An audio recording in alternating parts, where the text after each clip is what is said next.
Gracias por seguir en su programa Voz Matutina y como habíamos anunciado anteriormente, tenemos hoy a Rafael Pepe Abreu, secretario general del Consejo Nacional de la Unidad Sindical. Muy buenos días, don Pepe, ¿cómo está usted? Don Pepe. Buenos días. Estamos tratando de comunicarnos con don Pepe Abreu, secretario general del Consejo Nacional de la Unidad Sindical, para hablar a propósito de la reforma laboral que se está planteando para este diálogo nacional, en la cual el próximo encuentro de todos los sectores de la República Dominicana será el próximo 6 de octubre. Se hablaba de qué va a pasar, queremos saber la parte sindical, cuáles son las propuestas que llevan, qué va a pasar con las AFP. Hay muchas personas que no están de acuerdo. Don Pepe, muy buenos días. Buenas, Jenny. ¿Cómo está, Jenny? Muy bien, qué placer recibirlo en tu Voz Matutina. ¿Cómo está usted? Gracias, Jenny. ¿Cómo no? Encantado. Don Pepe, queremos arrancar en materia. ¿Cuáles son las propuestas que lleva la parte sindical para este encuentro que se daría entre el Estado, los empresarios y la parte sindical para los trabajadores dominicanos?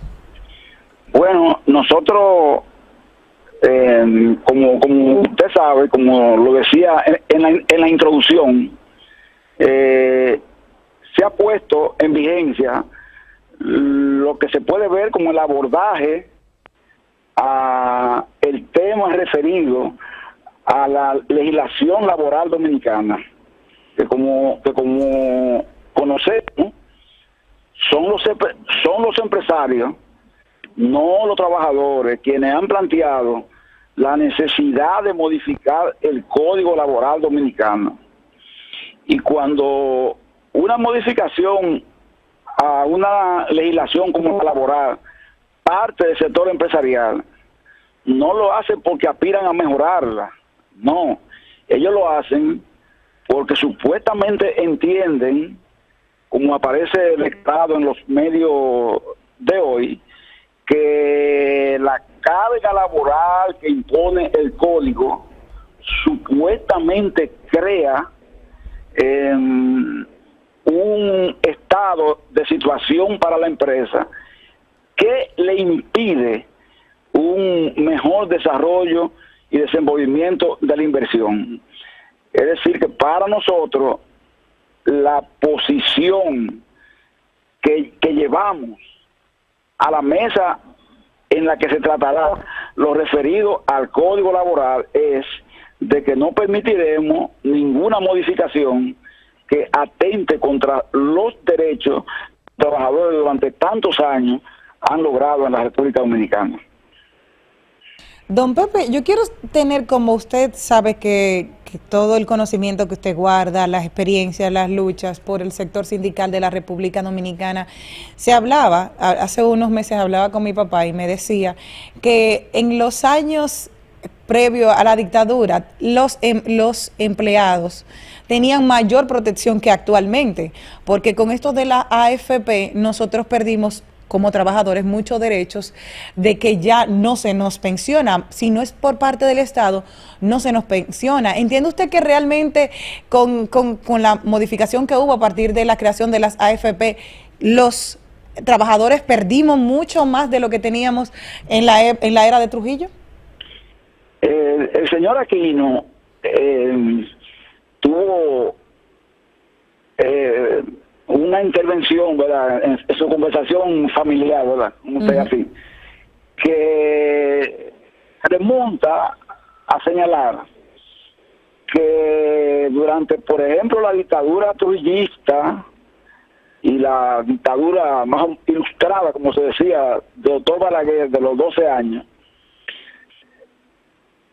había en la República Dominicana un sistema de pensiones que estaba fraccionado, es decir, habían personas que cotizaban al viejo Instituto Dominicano de Seguros Sociales, recientemente desaparecido ya, y habían además planes particulares de pensiones. Por ejemplo, los trabajadores de la CDEE, que fue donde el señor Aquino laboró, que me decía, ¿verdad? Una de las empresas que elaboró, tenía su plan de pensión particular, que por supuesto era mucho mejor que el plan actual supuestamente moderno de las AFP, porque aquel plan de pensión de los trabajadores de CDE era un plan de reparto, era un plan solidario que garantizaba derechos que a un trabajador, por ejemplo, actual de una de las ERES, cuando llegue a su edad de retiro, no se lo van a garantizar. Entonces, relativamente hablando, en lo que se refiere a los trabajadores que en el tiempo de antes de la existencia de la ley 8701 estaban cubiertos por un sistema de pensiones, a esos trabajadores le iba mejor. ¿Por qué?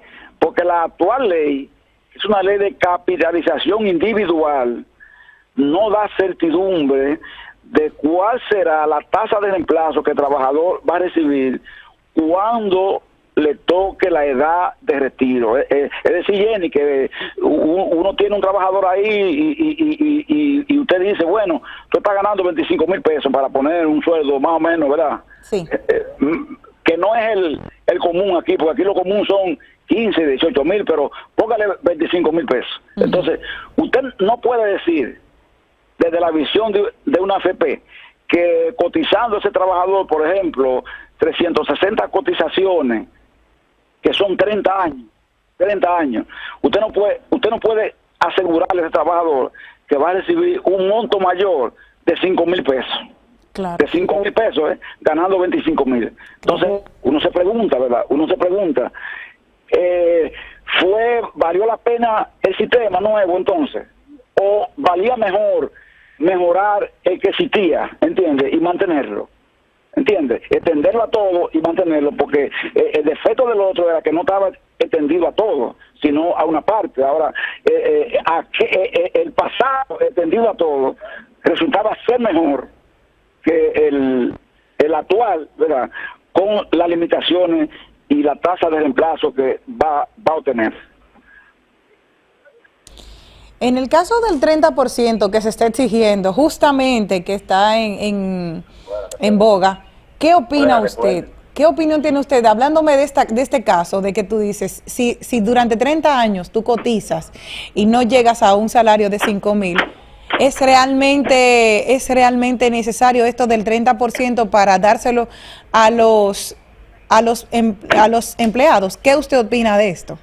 Ahí caemos, Jenny, en cuando uno actúa con responsabilidad o cuando actúa con irresponsabilidad. Yo digo que hay casos en que el 30% es justificable que se devuelva. Casos de ingreso tardío, casos de personas que no van a recibir una pensión porque no van a alcanzar las cotizaciones suficientes para hacerlo, casos de personas que tienen mucho tiempo atraídas del mercado laboral, están desempleados hace tiempo y no han vuelto a emplearse más, casos de personas que se han trasladado al extranjero y que están cotizando en otro sistema y ya no van a hacer su retiro partiendo de el sistema de pensiones dominicano. Pero para el grueso, para el conjunto, para todos, nosotros lo que creemos es no en el desmonte del sistema, sino en la transformación del sistema.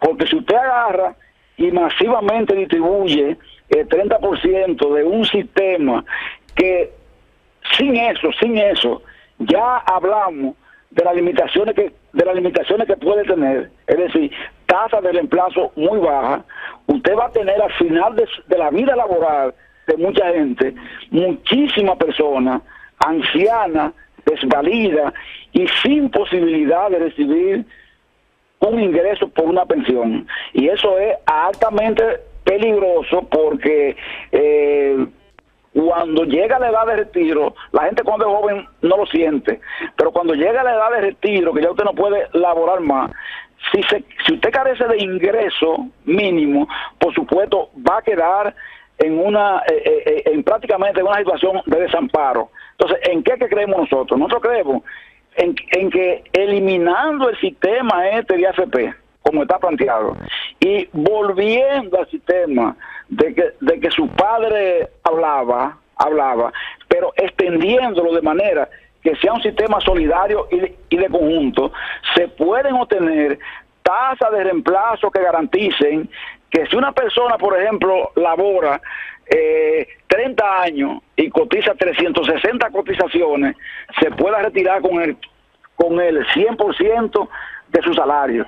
Que si cotiza por 25 años, se pueda retirar con un 90% de su salario. Que si cotiza por 20 años, se pueda retirar con el 85% de su salario. Y que ninguna nunca pueda ser menor a un 60% del salario de la persona, que es lo que establece los parámetros internacionales y la Organización Internacional de Trabajo, OIT. Nosotros consideramos que si eso ocurre, entonces podríamos darle un giro a la situación y superar el actual estado de cosas que crea este sistema, que como no da certidumbre, no da seguridad, la gente vive nerviosa, y por eso usted ve que muchísima gente se apunta en lo del 30%, aunque no tenga las condiciones de que yo hablé antes. Usted ve cuando favorecí la entrega en algunos casos. Hay gente que se inscribe en eso sin tener esa necesidad, porque tiene el presentimiento de que va a recibir una pensión baja como quiera, pues prefiere que le entreguen su dinero. A veces no piensa que un día llegará a ser un anciano, un día llegará a estar inhabilitado para laborar y va a necesitar una entrada, ¿verdad?, de su pensión, que si se le distribuye ahora no la va a alcanzar. Claro. Y sobre todo con la inflación que se espera, porque nadie, a futuro claro. Uno no va a vivir mucho más barato, siempre todo se irá encareciendo. Don Pepe, Jenny, y tú tendrás que depender entonces de que los hijos te den, de que un amigo te dé, y eso no todos los días aparece. La gente tiene que tener, ¿verdad?, su entrada mínima, ¿te entiendes? En el caso, don Pepe, también hay otro caso que me llama mucho la atención y que quisiera preguntarle esta mañana, y es acerca de las ARS y las personas empleadas. Hemos visto un esfuerzo del gobierno en el caso de otorgar el seguro SENASA subsidiado para las personas. Esto actualmente solamente te cubre lo del COVID. O sea, para tú hacerte una prueba de COVID solamente, pero para empleados, para las personas que están ahora mismo desempleadas, que no tienen ningún seguro, eso tienen la oportunidad de que en algún hospital te vayan a recurrir, pero tú no lo te puedes sacar, tú no puedes hacerte exámenes analítica, porque no te los reciben en ningún centro privado. ¿Qué se puede hacer ahí? También las ARS, porque muchas veces cuando más lo necesitan las personas mayores, no se pueden incluir porque ya no están en una edad. ¿Qué se va a hacer ahí? La parte sindical, la salud de los empleados, de los envejecientes, porque como usted acaba de señalar, nosotros todos somos envejecientes cada día. Así es, Jenny. Hasta usted, que es una muchachita, me decía su edad. yo que tengo 70 y su padre que tiene, usted me dijo 77, imagínese usted. Nosotros estamos en una etapa, mire, uno de los temas que nosotros planteamos reformar a fondo es el tema salud e inseguridad social. ¿Por qué? Por lo siguiente, mire, esa ley hecha de la manera como está, con la intermediación de la administradora de riesgo de salud, ARS, no es operable. Porque es que la ARS ven la cosa, Jenny, es desde el punto de vista comercial. Claro. La ARS establece un catálogo de prestaciones, óigase bien, un catálogo de prestaciones, y dice cuál es el catálogo de prestaciones indicativo del tipo de enfermedad, etcétera, que va a pensionar. Y dice, enfermedades mentales no caben, por ejemplo. Ejemplos que sean supuestamente de alta complejidad tampoco caben. Discrimina, y es como si la persona escogiera el tipo de enfermedad que va a padecer. Claro. Y las enfermedades nadie la manda a buscar, llegan, son invitadas indeseadas que llegan, Y cuando llegan, la única alternativa que usted tiene es enfrentar el problema. Pero los sistemas de salud son para que cada ciudadano no lo enfrente solo, sino que lo enfrenten con la ayuda, con la colaboración del Estado. Entonces, las ARS, porque sus ganancias en definitiva, sus resultados financieros dependen inclusive de las restricciones que le pongan a la atención. Por eso es que las ARS, yo pienso que su intermediación, en el caso que nos ocupa, es dañina. Pero si nos vamos después al tema de los medicamentos, usted se encuentra con un denominado catálogo, que es el que decide el tema de el tipo de medicamento a que usted tiene accesibilidad. Le dan 8,000 pesos, supuestamente por año, que no es nada. Pero cuando usted va a la farmacia dice, no, mire, a este medicamento no se le aplica porque tiene una fórmula X, y esa fórmula X no aplica a esos medicamentos que le recetaron a usted. Usted va con 3 medicamentos a solicitar, y quizá uno se lo aprueban y 2 se lo rechazan. Entonces le tiene que buscar dinero para los otros. Entonces, ese sistema, hecho como está, se constituye en un sistema discriminatorio, pero además fraccionado, como usted dice. Está aquel de seguro subsidiado, que tiene un tipo de atención. Está aquel de seguro contributivo, que tiene un plan básico. Aquel que tiene un plan complementario. En los planes complementarios hay muchísimo tipo, premium, oro. Todo es distinto, diferente, de acuerdo a la condición de la persona, sin tomar en cuenta que en salud, todas las personas tienen y tenemos el mismo derecho. Sea un tema en que la sociedad tiene que ser igualitaria o lo más cercana posible a la igualdad, es en materia de salud. La gente se puede diferenciar, por ejemplo, en el traje que se pone, el carro en que anda, la casa que compra, pero en materia de salud, todos necesitamos la misma atención e igual tratamiento. Por eso nosotros aspiramos a superar también el sistema de salud en la República Dominicana. Eso es uno de los temas, don Pepe, que me llama mucho la atención, que quería decirle por lo mismo, porque hay muchos pensionados, hay muchas personas que actualmente, ahorita estamos hablando con el presidente de la Sociedad de Diabetología, de que hay más del 14% de la población que tiene diabetes, el 9% anda con diabetes y no lo sabe. Y como usted dice, cada día somos más envejecientes. Entonces, en esta propuesta de diálogo, ¿plantearían ustedes, entre el gobierno, los empresarios y ustedes, la parte de la medicación de las personas mayores, de los empleados, de los que ya dieron su fuerza laboral por República Dominicana y el día de hoy se sienten un poco desprotegidos? Claro, Jenny, por un asunto que claro, inmediatamente, como tú decías en la introducción, lo más paradójico es que una persona, un trabajador que está en el sistema contributivo, cotizando, ¿verdad?, al sistema, repentinamente le llega a su edad de jubilación, está fuera ya de la nómina, inmediatamente es excluido del plan de atención a que tenía derecho cuando era un trabajador activo. Pero ocurre que ese trabajador, que ese pensionado, que ya está en retiro, sigue siendo, de hecho, un trabajador en estado pasivo, pero está en un régimen contributivo porque está en una nómina, cobra una pensión.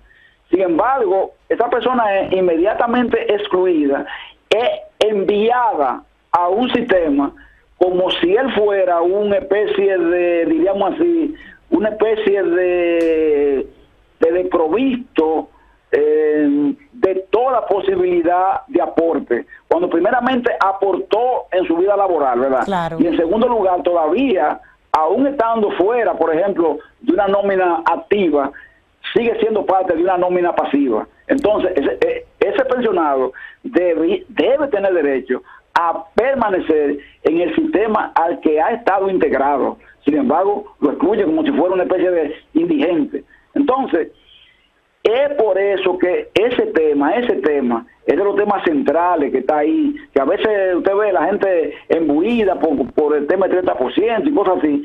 se va a situaciones episódicas y no se fija en cuáles son los elementos centrales de una modificación integral que tenemos que hacer a la ley de seguridad social, que necesariamente toca esa parte. Y una de las partes más lacerantes que tiene nuestro sistema es la discriminación precisamente contra el trabajador envejeciente. Don Pepe, óigame, ¿tiene usted alguna otra propuesta que quiera contarnos a nosotros aquí en exclusiva para Voz Matutina? Porque yo estoy satisfecha con lo que usted me ha dicho a mí el día de hoy, de que si hay alguien que tiene un superhéroe dentro de los sindicatos, es Pepe Abreu. O sea que para nosotros es un placer tenerlo esta mañana aquí en Voz Matutina.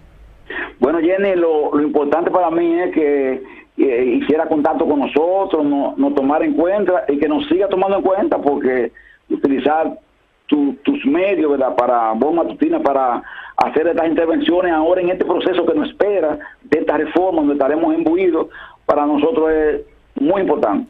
Don Pepe, mire, la próxima vez yo le espero aquí para que se siente a mi lado en Voz Matutina de manera presencial. Pero de momento yo le mando un abrazo virtual y muchísimas gracias por haber estado con nosotros esta mañana dándonos informaciones sumamente importantes para ese sector cada vez más desvalido, que ya dio su fuerza laboral por el país y que el día de hoy se encuentran en estado de vulnerabilidad. Qué bueno que podemos contar con un Pepe Abreu. Muchísimas gracias, don Pepe. Gracias, Jenny. Recordarte que Palito Ortega tiene una canción que se llama así, Jenny. Sí, que me encanta, una de mis favoritas. Ok. Nosotros vamos a una pausa y retornamos en breve. Muy bien.